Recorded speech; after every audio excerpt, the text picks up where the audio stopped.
And good people.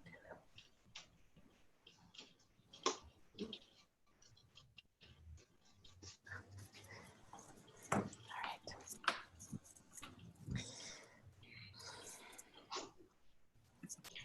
There you go. Waiting. I'm gonna unmute everybody. Hello, everyone. Welcome to our virtual Saladana Sunday.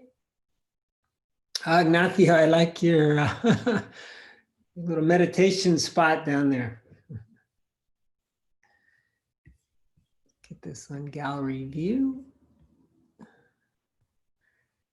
So nice to see familiar faces.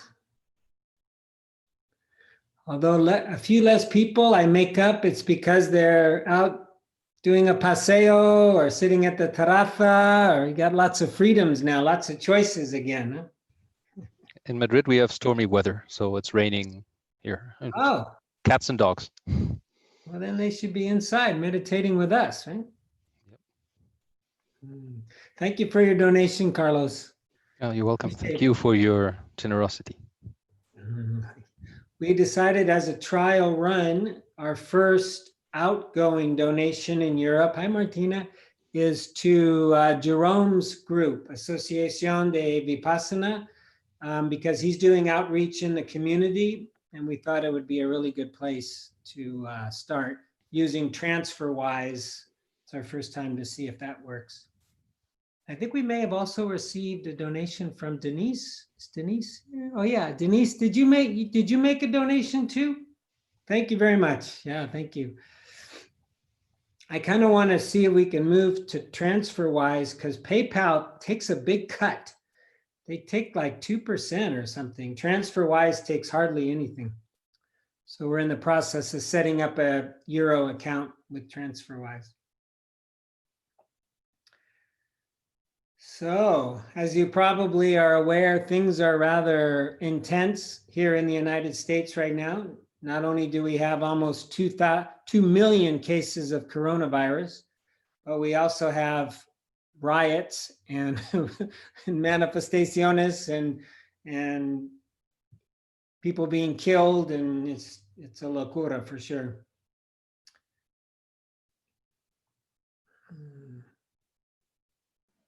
I was very appreciative.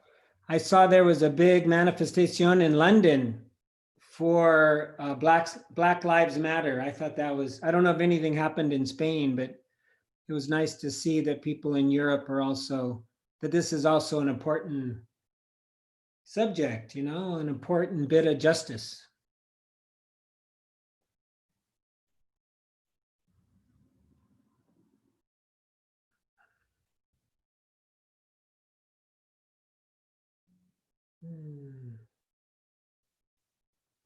I'm getting feedback. I don't know how to stop that.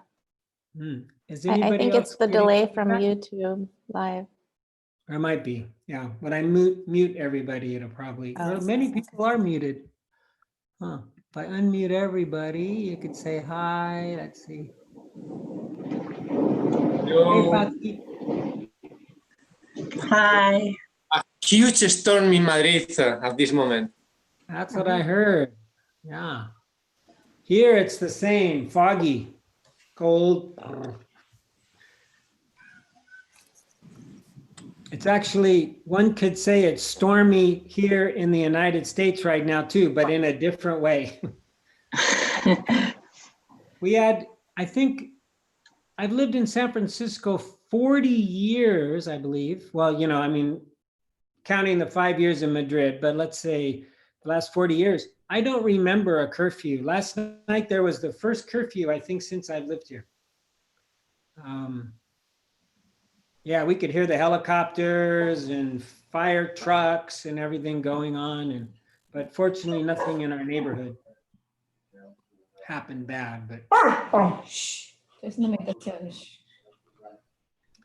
so maybe I will put you guys on silence and then just talk a little bit about our meditation that will be coming up.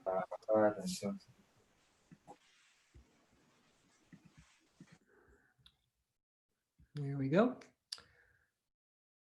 So as we have been doing the last couple Sundays, we'll meditate for 31, 32 minutes, kind of similar to when we're actually in person together at Saludana. Again, I'm going to start with the body scan taken from Thanissaro Bhikkhu, but a little bit shorter body scan. Maybe we'll just do some of the core parts and then the extremities. And then for the mindfulness of breathing, I wanted to really explore having a more open, if you want to do this, having a more open awareness of the full body breathing, rather than trying to pick a spot too intensely. Let it be more open. If this works for you, and just to see how you like it, just feeling the whole body breathing as if you could breathe right through your fingers, right through your toes. And then at the very end, we'll open it up even more to just allow whatever arises, sounds, sensations, and then finish as we do, back to the body, a little dedication of the merit, you might say. So if there's no questions or comments, we will get started. Everybody looks good, okay.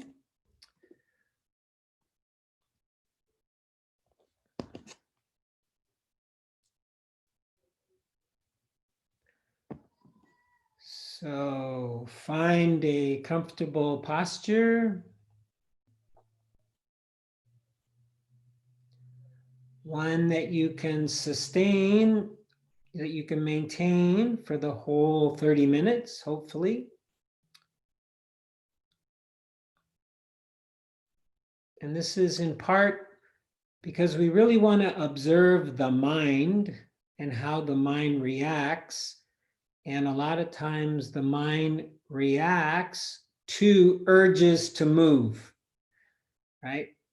There's a sensation in the body, maybe pain, maybe discomfort. And so we have this immediate urge to move.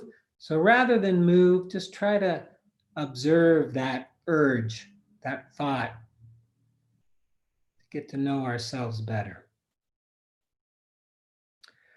So let's start with a couple of deep breaths. Just bringing the air in all the way into the belly. Letting it out. You can even do an exhale through the mouth if you want. And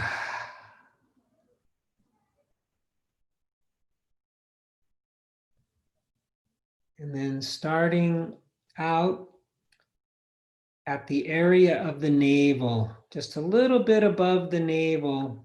I'm putting my hand there. Of course, your eyes are closed, so you can't see it. Just a little bit above the navel. And just feel or observe that area. For many people, especially in the Mahasi tradition, this is a typical anchor point for our attention, right in the belly.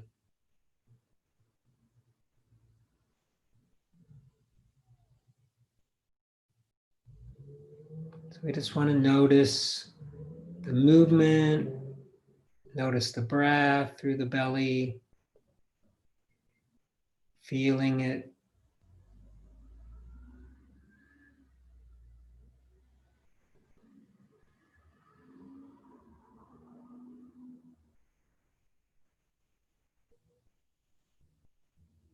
If you notice any tension, just try to relax that area.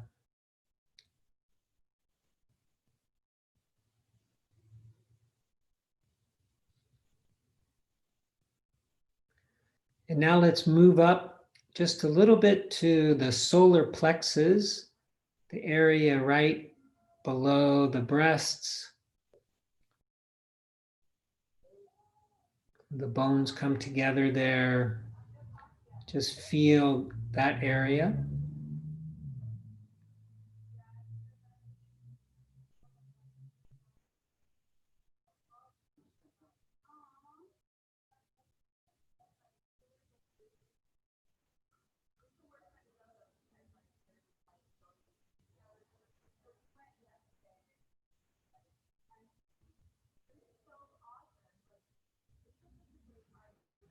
And then now we can move our attention a little bit to the right. Feel the side body. A little bit to the left. Feel the left side body.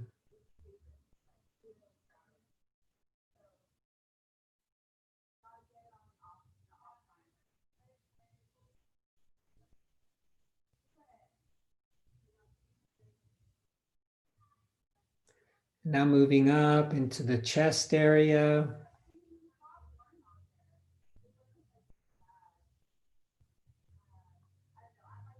All the way to the throat. And just feeling that whole front body area at once.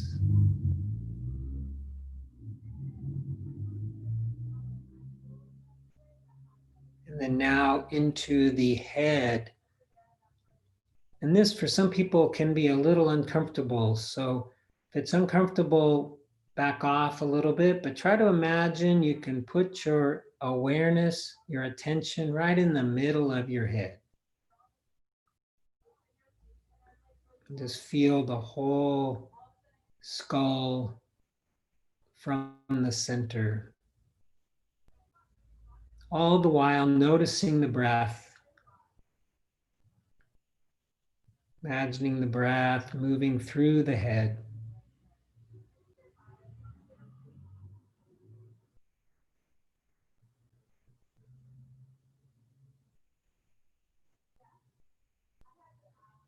And now going to the base of the neck in the back, where the spinal column meets the head.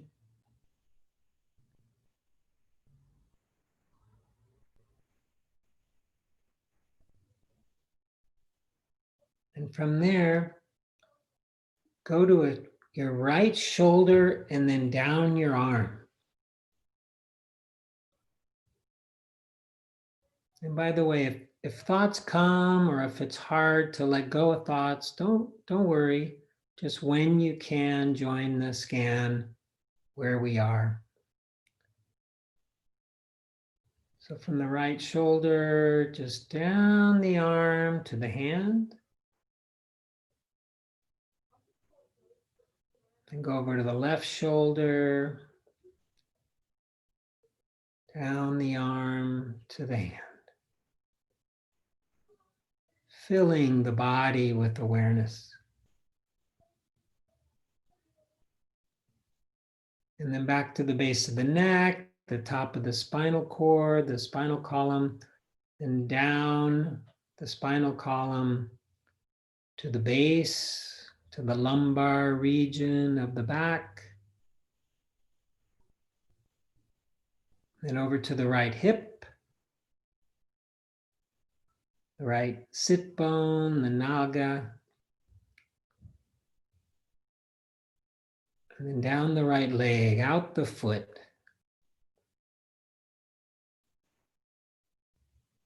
Moving the chi, you might say, the life energy with our attention. And then over to the left hip. Filling the hip with awareness, and then down the leg and out the foot.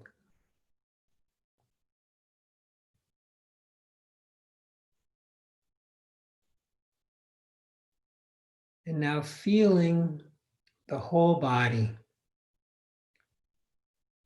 Getting as much of it in your awareness as you can. Imagining the breath is moving not just in the lungs, but throughout the body.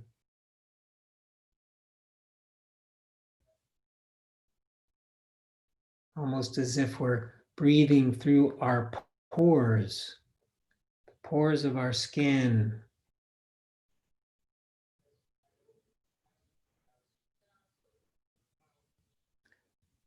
And now I invite you to allow this awareness to be your anchor, if you can, your object. That is the whole body breathing, the posture breathing.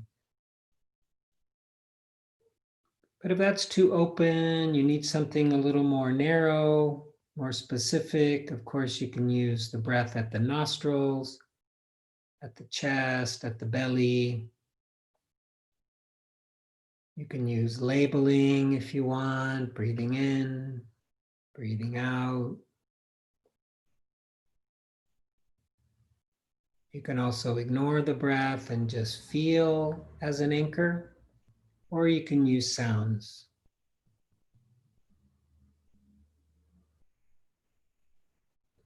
But if you haven't tried a full posture, full body breathing meditation, maybe we could try that today. And as always, when these thoughts arise, when the thinking takes over, as soon as we notice it, we just try to gently but firmly let it pass, let it go. We come back to the body breathing again and again with kindness, curiosity, no expectations,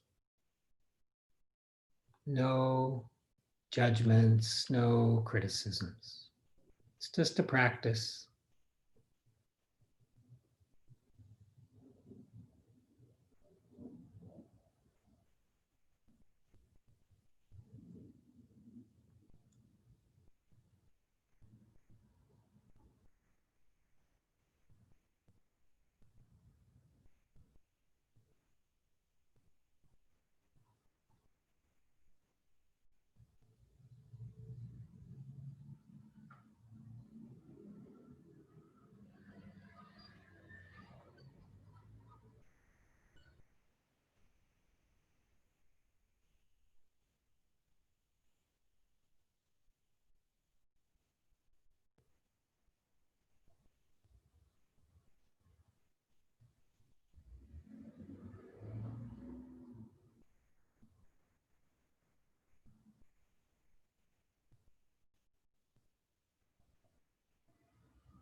Each time we notice we've been thinking, planning, worrying, whatever it might be, is a moment of awakening, where we have returned to the present moment and where we have choice.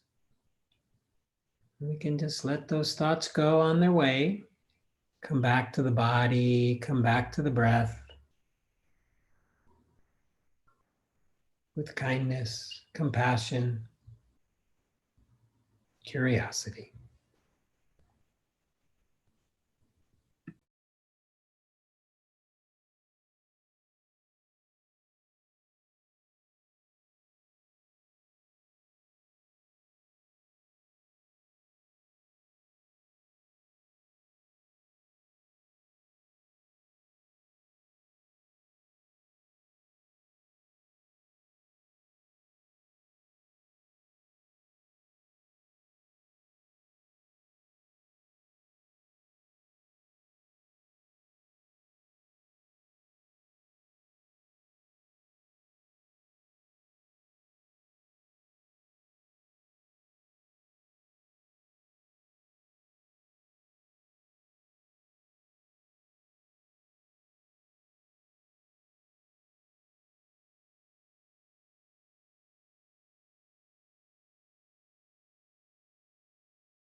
Now, if your mind is a little more concentrated, or even if it's not, if you want to try a little vipassana practice, we can allow our attention to go wherever it wants to go, wherever it finds something most interesting, and then just be aware of the temporary nature of that, the impermanence of that. So if the mind goes to sounds, sensations, thoughts, whatever it might be, we're aware of that, we know that, and we see it through the lens of impermanence, seeing its temporary nature. Not judging, not criticizing. We may notice that the mind really wanders around. That's okay. Or if you want to continue with the samatha calming practice of using the breath or the body, you can do that as well.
So in these final couple moments of our formal practice, let's return to the body.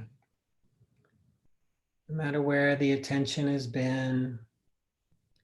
Just try to let that go and re-infuse, you might say, refill the body with awareness. Noticing the weight of the body,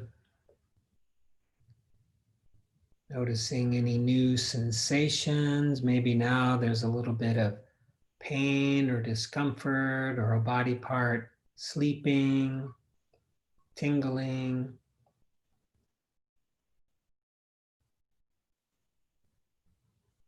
Just try to feel the entire body at once.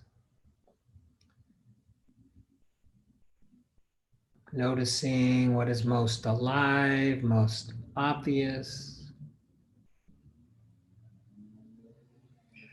And then imagine pushing, extending the awareness out a little beyond the physical form into the energy field, just beyond the skin. Maybe there's some tingling. And then imagine you can extend your awareness, your kind, loving attention to include everybody on this call today, meditating together.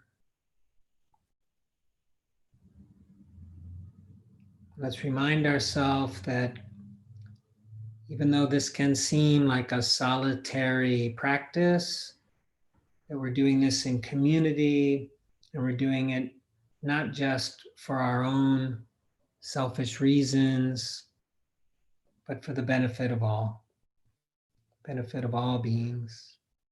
When we take care of ourselves, we can take care of others much more healthily, you might say.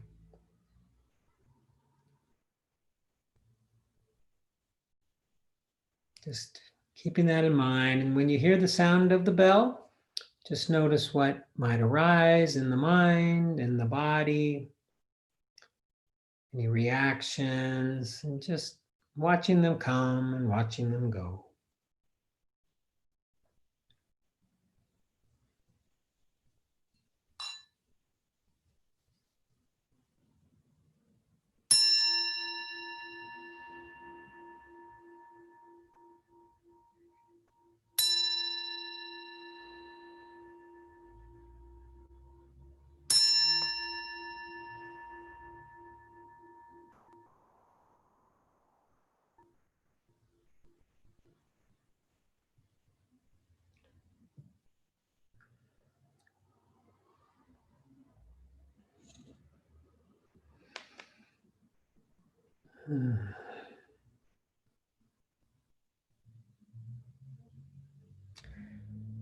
Thank you very much for meditating with us.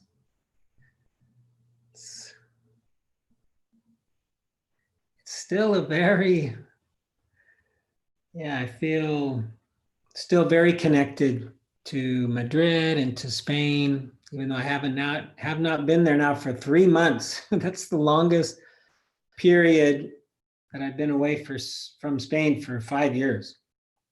And it looks like it'll be 1 month more, but assuming you guys, as if we're all in control, right? Assuming Spain continues on this wonderful downward trajectory with the cases. I heard yesterday was the least ever. It looks like by July, the 2-week quarantine rule will be gone, and we'll be able to come back, and hopefully things will be somewhat close to normal. So that's our plan, come back in July.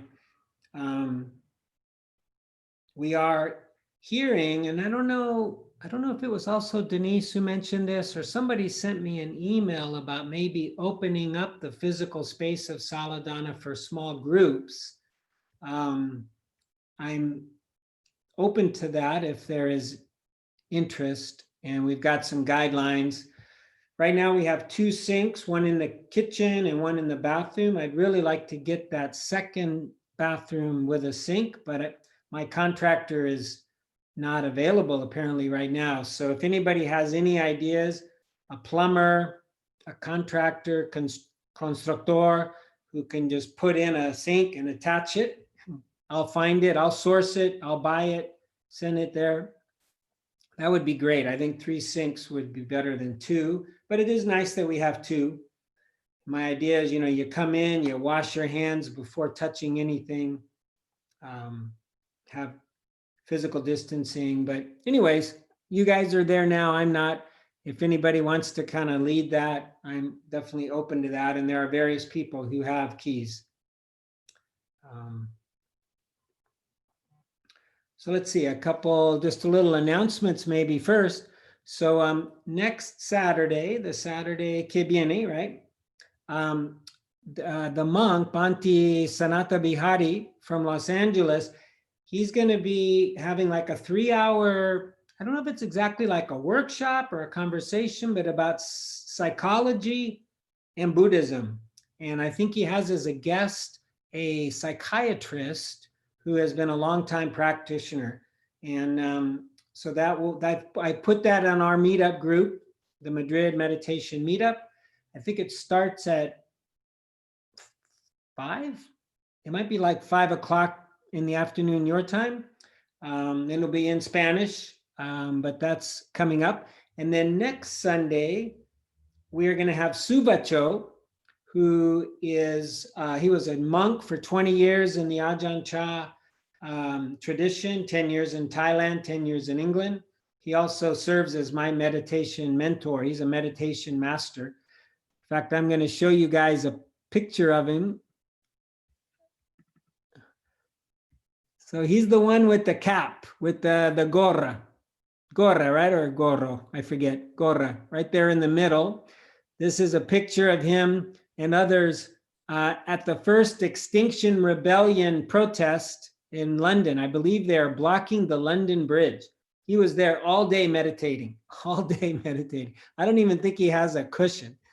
But anyway, so he'll be with us next Sunday. Yeah. And you want to say something? Oh, no? Okay. So I'm looking forward to that. And then as always, David and Chema, they're offering things, Nacho during the week. And there's information on the meetup group for that. Is there anybody who wants to say anything or just share, have a question? Okay. I'm trying to, oh, there you go. Yeah. Okay. That's, I like very much the image of the monk blocking the London Bridge. yeah. Because I feel like meditating is not just being forgetting about everything in the world. Yes, I agree. Thank you. And thank you for that image. You're welcome. Yeah, that kind of leads me to where I'd like to go today. I'm going to put you back on mute just in case there. So this is a habit that some of us get into who meditate. And many Buddhists, many monasteries, in fact, the world can almost be burning around them. And then, they just stay in place and they do their practice. And although they're obviously not doing any harm, are they really advancing a world that we would all like to see, right? How active should we be? And there are some Buddhist groups like the Thich Nhat Hanh tradition who are much more active than others. Others are almost apolitical. They don't even vote, many of the monks and nuns and stuff. And I like a quote This is from an American, African-American civil rights leader who passed away in the 70s. But she put it very simple. She said, nobody's free until everybody is free. Right? And I really think right now, a couple things have happened. You know, the coronavirus has kind of brought us all together in a way, the whole world, because we're sharing a common threat. And some people see it as a common threat, in which case it's better to come together. This gives us a much better chance of defeating, for instance, the coronavirus. And then there's others that think we need to separate, you know, like the president, I understand, of the United States now has left the World Health Organization. You know, he's separated from the organization that is responsible for the health of the whole globe. To me, a very confused point of view, right? And then we also have, you know, racism, which we see, or prejudice maybe is a better word to start, you know, maybe against the Chinese people, because the coronavirus started there. And so people think that all 1.3 billion Chinese people had something to do with the coronavirus or something. And, you know, and you see prejudices against these people. And then here in America, we are we're almost fighting two fronts right now. We have the coronavirus, which is still spreading. I think maybe it's slowed down ever so slightly, but really it's still spreading quite rapidly in the United States. People are still dying. Over 100,000 people now have died from coronavirus in the United States.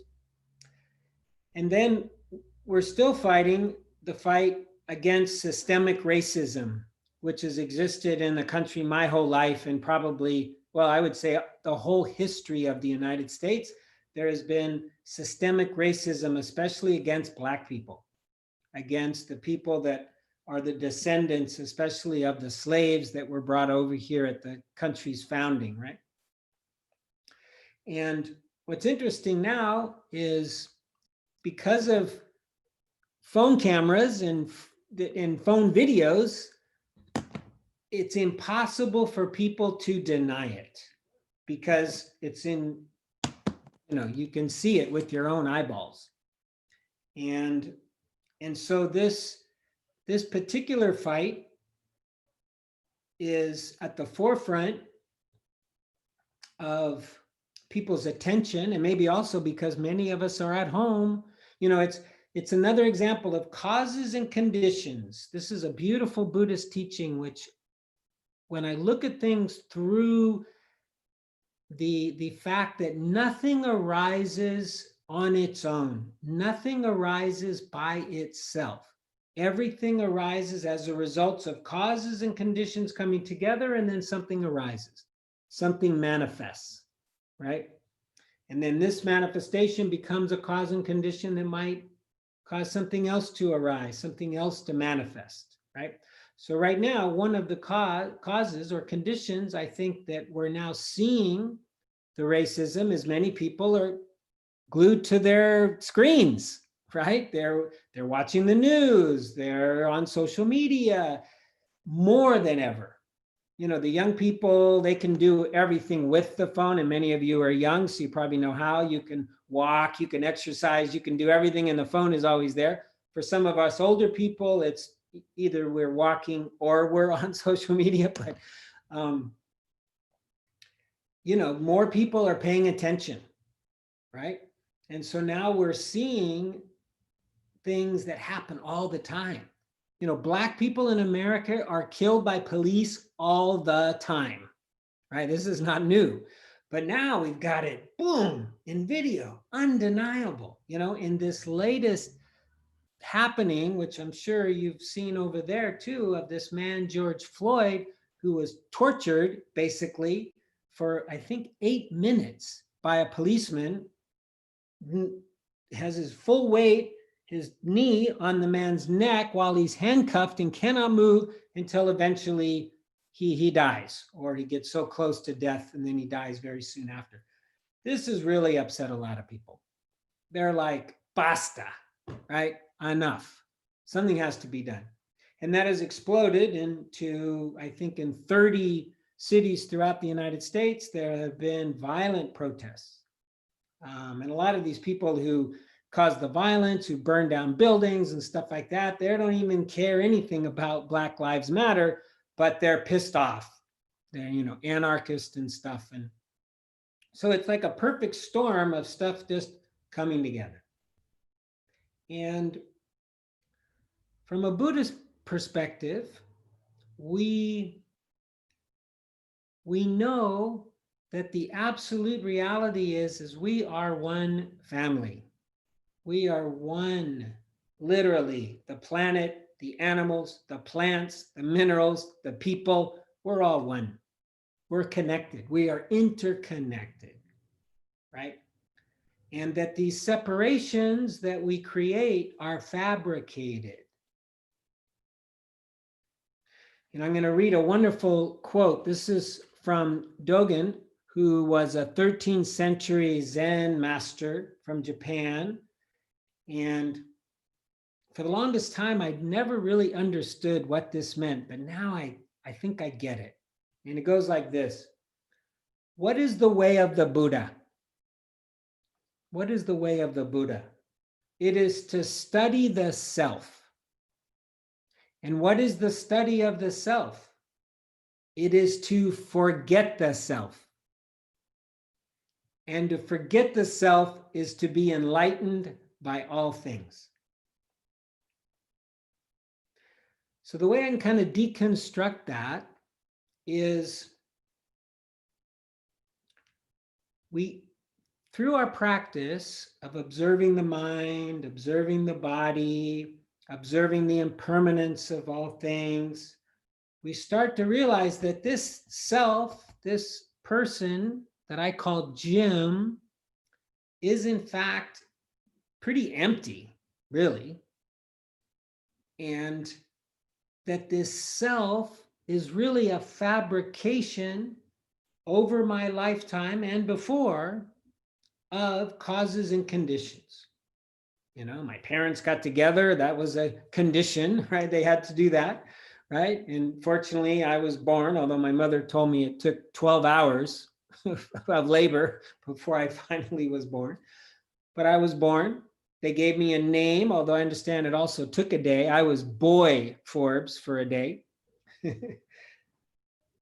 And through, being a little one and seeing what's going on around, I start to make up ideas, I make up thoughts, I make up beliefs, I start to develop an ego, and on I go until there then becomes a fabricated me, a Jim. It's just all these things, these aggregates, right? I love this, khandas in Pali, skanda in Sanskrit, which is the aggregates of all things. And I'm going to talk a little bit more about that in a minute. But that's all really that I am. It's just an assemblage of these things and it comes together and then you have Jim. So we study that and we start to see, this is one of the most difficult things to see in Buddhism, but it's the most liberating as well, that this is a fabricated entity. It's like a car, is an assemblage of a whole bunch of parts, and that's all a human being is as well. So then you get to a point where it's kind of like we forget the self. That is, we let the self go. We release it. And once there is no longer a self, there's no longer a separation. Right? And then I'm no different than George Floyd. I'm no different than the policeman as well. Right? I'm no different than all these people who are out in the street who are suffering right now. And that connection that I suddenly realize, hopefully, theoretically, opens the heart up, right? And we feel the compassion, the love, which is our natural state. This is underneath the fabricated self, is love, is compassion, is kindness. These are, from a Buddhist perspective, these are our natural states of heart. And that the job is really to uncover them, to rediscover them by letting go of the fabrication, which in my case, was really like a concrete wall around me to protect me.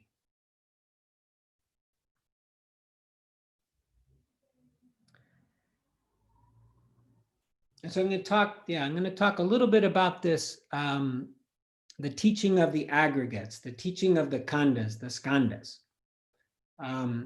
It's found also in the Satipatthana, in the 4 foundations of mindfulness, which we talk about a lot, especially in the Theravada tradition. We talk about mindfulness a lot. And in the 4th foundation of mindfulness, you have a few lists, of which one of them is the 5 aggregates. So this was considered that important by the Buddha that it was included in the 4th foundation. So after the 1st foundation of the body, 2nd foundation of feeling tone, is it pleasant, unpleasant, neutral? 3rd foundation being mind states, mental states.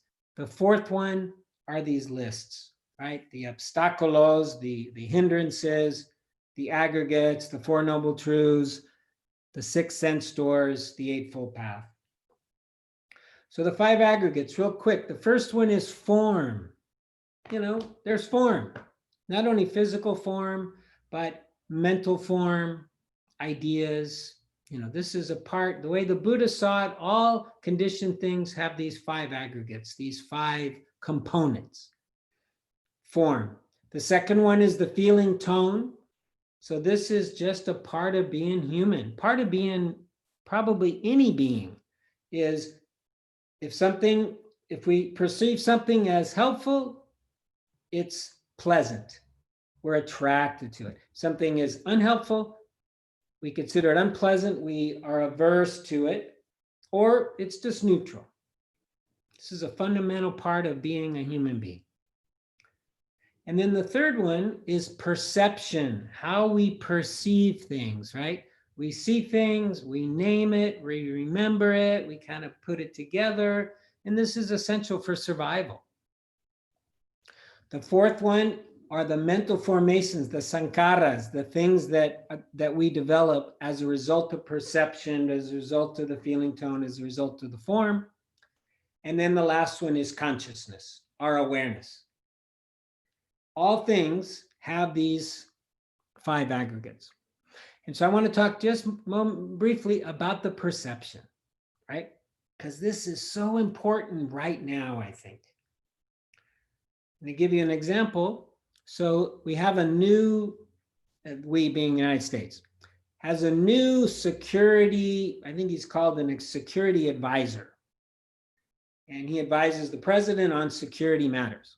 And he's a white dude, as white as me, right? He just basically could be me, except he wears a tie, right?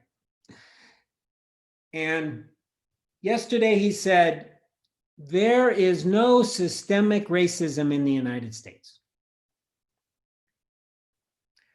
Well, from the point of view of a white dude, I can see that because we don't experience it.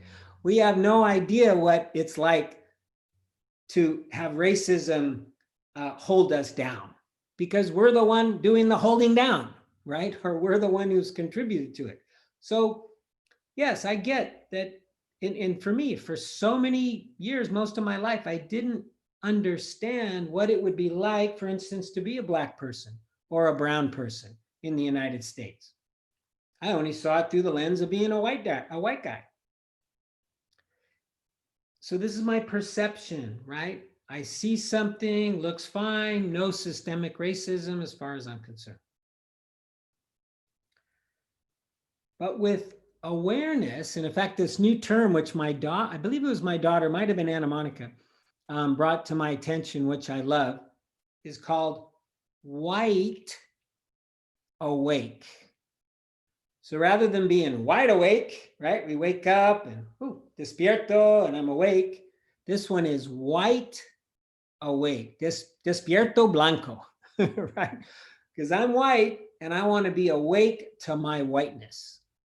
I want to be awake, aware, right, to the impact that I am having on others and how I'm contributing to this system of oppression against Black people and brown people. You know, right now there's a nonviolent communication festival that is going on Zoom. And I attended a couple of the courses, I guess they call them, yesterday. And the first one was about systems. And the theme was, what system are you involved in? How is it working? What would you like to see different? What can you do to change it, right? And mostly I talked about just local politics here in San Francisco, the system here, which is working for some, but not for others. But another system that we have that a lot of us can't see in the United States, and I really hope that you don't have the same systemic racism in Spain as we do here, but I do know that there are systems of oppression against people of color in Spain too. Not as bad as here, but like for instance, Africans can come over to Spain, but then they can't work, right? I mean, that's a form of oppression, right? But I'm hoping that maybe in other areas of our life in Spain, there's a connection here. This will resonate, So the system is embedded in the laws, in the culture, in the norms, in the attitudes, and in the beliefs, in the perceptions that Black people don't deserve as much, or they're more inclined to be violent, or maybe corrupt, or something like that. There's all these beliefs that we have in the United States that make us want to push, not even this way, it's more like this way. I want to push them down. I want to keep them down. I want to keep them out of my neighborhood. I want to keep them out of my work. I want to keep them out of my town. And so it's like, how to change this? Well, the first essential ingredient is to see it, to believe it, right? To be white awake in this particular case. And I'll just wrap up with this. And I think, Anna Monica, did you want to add something or say something? No, Maybe. I think you're doing great. Oh, thank you. Okay, so let me just finish with this. So in the Theravada tradition, in the tradition that we generally talk about, that came from Thailand, that came from Birmania, that came from Sri Lanka, there's much less political activism, right? It's really more about practice, and through our practice, for sure, we're helping make a better world, but we don't reach out too much.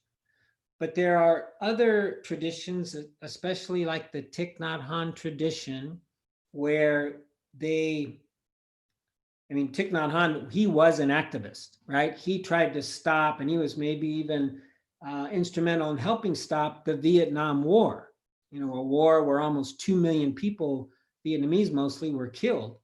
And so that tradition kind of continues with that, where they'll do marches, where the monks and nuns will be out there. And I myself, I believe this is important. I believe I just can't sit and, I could do that. I could just say, well, it's no tiene nada que ver conmigo. No, it's not my problem. I'm just going to meditate and, bliss out, feel good or whatever. But I really go back to this, how I started this quote: nobody's free until everybody's free. I am not fully free until there isn't this kind of racism. I just can't be, because we're all connected. It's all one. We're all one family. And those Black brothers are part of me as well. As is the cop. I have to remember that, as is the cop. And there's no way that cop could do what he did if he was happy. it would just be impossible. If his heart was open, he could not do what he did. So maybe he'll be my difficult person when we do the metta. You know, I need for him to be happy too, and everybody like him. And anyways, okay, that's all I'm gonna say. I saw Nacho, you raised your hand. Let me take you off mute, please. Yeah, I just really wanted to thank you for these very necessary thoughts. And also, since you mentioned this festival of non-violent communication, I also wanted to talk about this concept of privilege, you know, that Rox Manning of the MBC community talks so much about.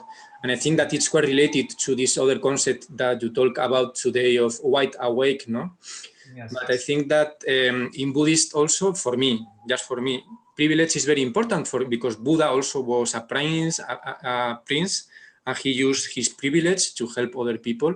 So I think that sometimes it has to go farther than just being wide awake, but also knowing that we have this privilege for being white or for being born in Europe or for being male or for being heterosexual or whatever, or for being in a position of power, and how that's a responsibility and how we can do so many things with that privilege. So something, for example, that has been quite moving for me with everything that is happening at the moment in the States is to see white people in front of the police protecting black people using their privilege, you know. So I just wanted to share that. Thank you. Thank you, Nacho, very much. Yes, that's absolutely important, and I'm so glad you brought that up. Yes, white privilege. I mean, this is another one of the that just kind of, it's a joke because it's so sad how many white people, especially in the United States, don't think they have any privilege, that they got no advantage for being white. I mean, it's so ridiculous. But yes, absolutely, absolutely. And I love what you said too, that those of us with privilege, which include, you know, me, not only because I'm white, not only because I'm male, not only because I'm American, but also because I had some financial luck. So that gives me more privilege. And I love the idea of using that privilege to help others. I mean, it just brings me so much joy to do that. For instance, Saladana. I mean, that could not have happened without the financial resources that came to me because I was white, right? Because I had advantage before, you know. Yes, thank you so much for that. So we've got, a few minutes. We could do a metta meditation. And Monica, did you want to add anything or?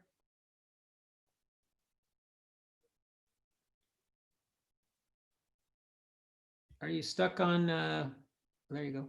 Sorry, I'm multitasking. I'm trying to find the link for Martina. Well, just tying privilege to Buddhism, I think if there's a place where we experience ease in the world, like something is just easy for us, there's probably some degree of privilege at play. Like if we're comfortable in a workplace and it's just very easeful, we might look around and see, oh, that there's some sort of maybe male privilege at play, or you know, size, being not having a disability or anything like that, where we just feel comfortable. There's probably another embodied person who is not comfortable. So that could be a way of just becoming awake to what the difference is and empathetic. Yeah, well, thank you. Yeah, I hadn't really thought of that, but that makes sense. Yeah, that makes a lot of sense. Good. Okay, well, if you're willing, we'll do a little metta meditation. So I think everybody here, is familiar with metta, so don't need to mention too much about what it is. But yeah, I like to put my hands right here next to my heart, because this is a heart practice, and to feel that area that just sometimes breaks. I mean, the pain is so much I want to cry.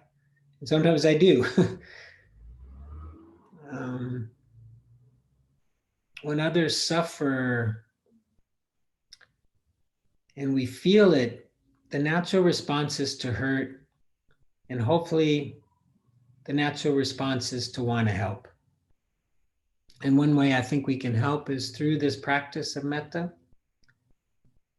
So first, why don't we start off with those on the front line of the coronavirus, against the coronavirus, I guess you could say. Those workers, those nurses, those doctors, right down to the people who were essential, but yet also exposed. Let's just try to imagine them, and we'll send them loving kindness, well-wishing, goodwill, metta. May they be well and healthy. Well and healthy. May they be safe and protected.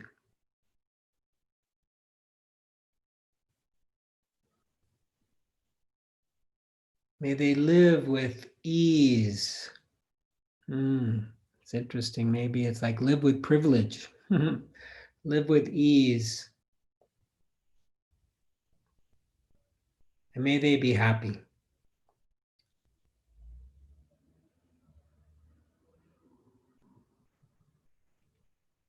And now let's offer metta to ourselves. Because as the Buddha said, nobody is more deserving of happiness than each one of us, which thus includes everybody. May I be well and healthy.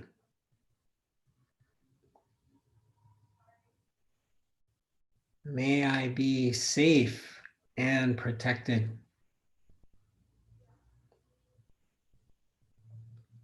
May I live with ease.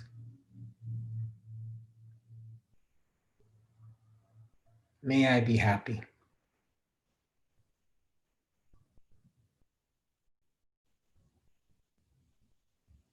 And now, for a difficult person, maybe somebody who is terribly confused, who's doing harm, maybe somebody who in your personal life has hurt your feelings or said or done something that creates a resentment. Just give it a try. Imagine that being, that person, and let's send some goodwill to them. I'm going to use this policeman. Ooh. May he be well and healthy. Yeah, that's a tough one. May he be well and healthy. May he be safe and protected. May he live with ease. May he be happy.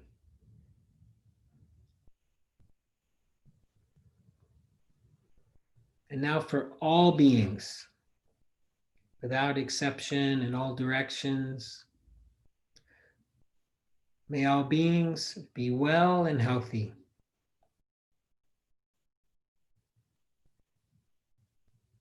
May all beings be safe and protected.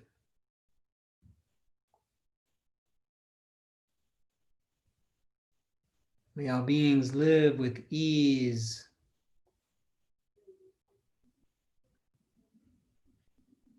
May all beings be happy.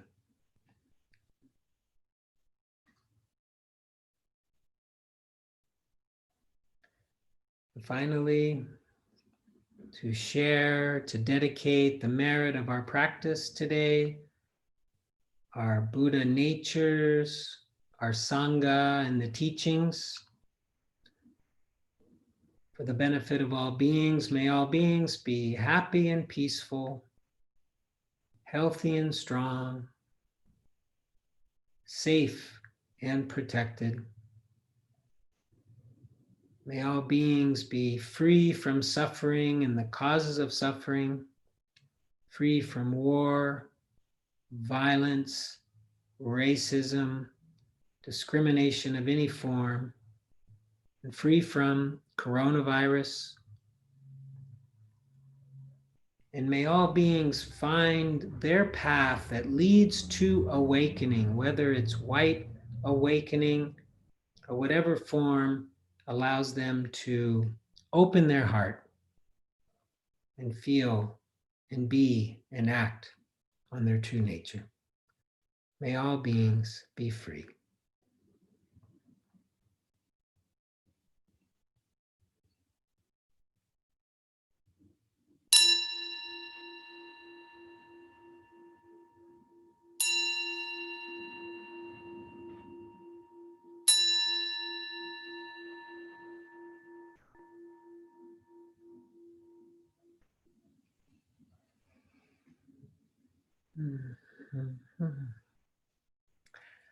Well, thank you very much. I'm going to take us all off of mute. Wait, did that not work? Try again. Unmute. Some of you are unmuting, not everybody. Why not? Try again. Okay. I still see like some people have microphones that are red. Laura, say something. No, that didn't work. Okay, unmute all. Try one more time. Seems to be a bug here. Now it worked. Okay, couple more. Julieta still got. Oh, that's weird. You know, they just Zoom upgraded to a new 5.0 or 5.01 or something today. So maybe there's some bugs in it. Yeah. Jim, do you have the MVC link in another browser window you could pop into the chat? You know, I closed it to avoid confusing myself, but I bet I could pull it up real quick. Just give me 1 second here. Da-da-da-da-da.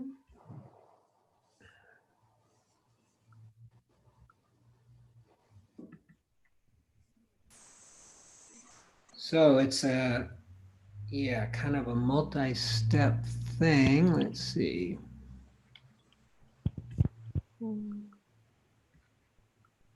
Here we go. I will put it in the chat box to everybody. Oh, Nuria is waiting in there. Let's let her in. I did. Whoop, whatever. There we go. Thank you. I think there's three more days, you know, today and then 2 more days. And people, wow, what an international group. I mean, people from all continents were on these calls. It's quite nice.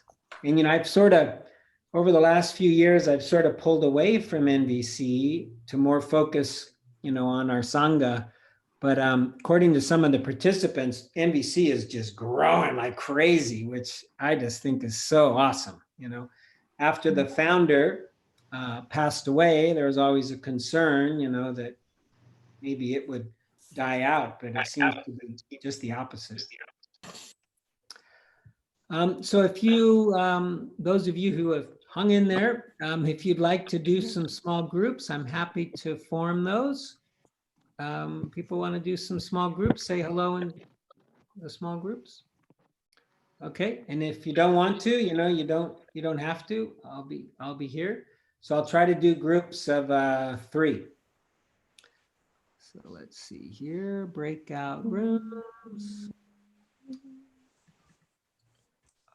So it looks like there may be one group with 4 based on the math, but let's see what happens.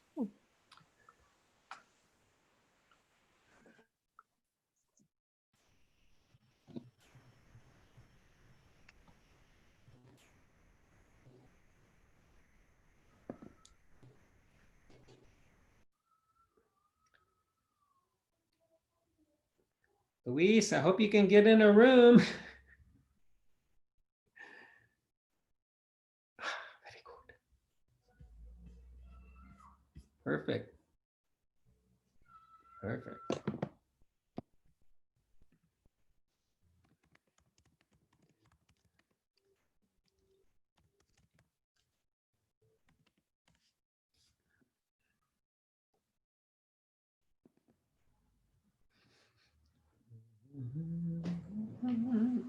Wow.